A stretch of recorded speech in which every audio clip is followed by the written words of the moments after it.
The deception of worship, God's command versus Satan's counterfeit. Worship is not just singing hymns, lifting hands, or attending a service. Worship is allegiance. Worship is loyalty. Worship is proof of who sits on the throne of your heart. And herein lies the greatest deception of the ages. The devil, who craves the very adoration that belongs to God alone, dares to demand worship, even from Jesus Christ himself.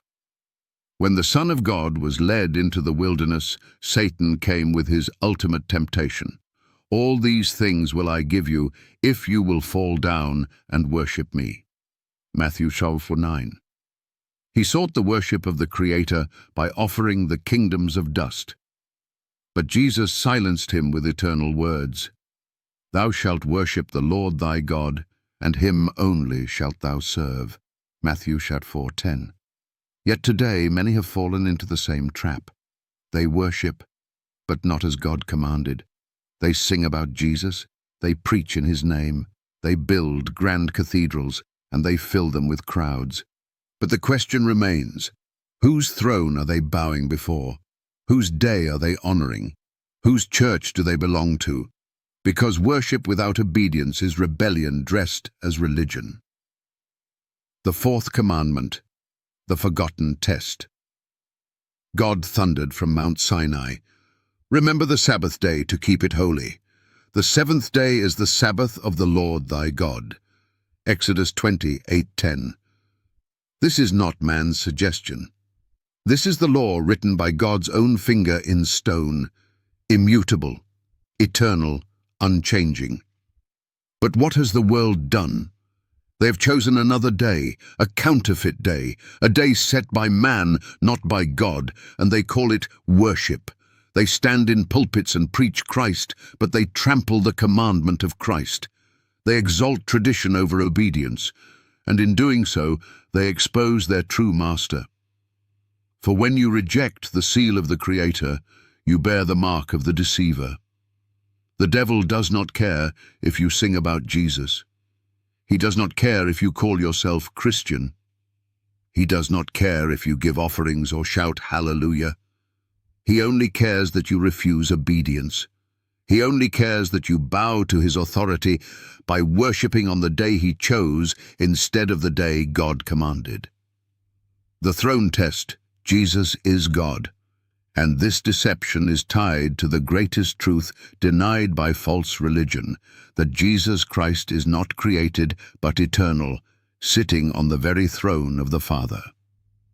Revelation 3:21 declares, To him that overcometh will I grant to sit with me in my throne, even as I also overcame and am set down with my Father in his throne.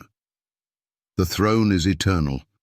Psalm 93:2 proclaims, Thy throne is established of old, thou art from everlasting.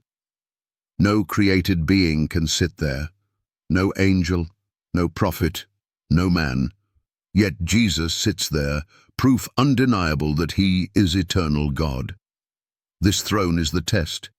If you deny Christ's deity, you deny his right to the throne.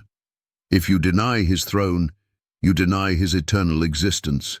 And if you deny his eternal existence, you call the word of God a lie. So I challenge every false teacher, every priest, every imam, every pastor who dares to twist scripture. Prove me wrong.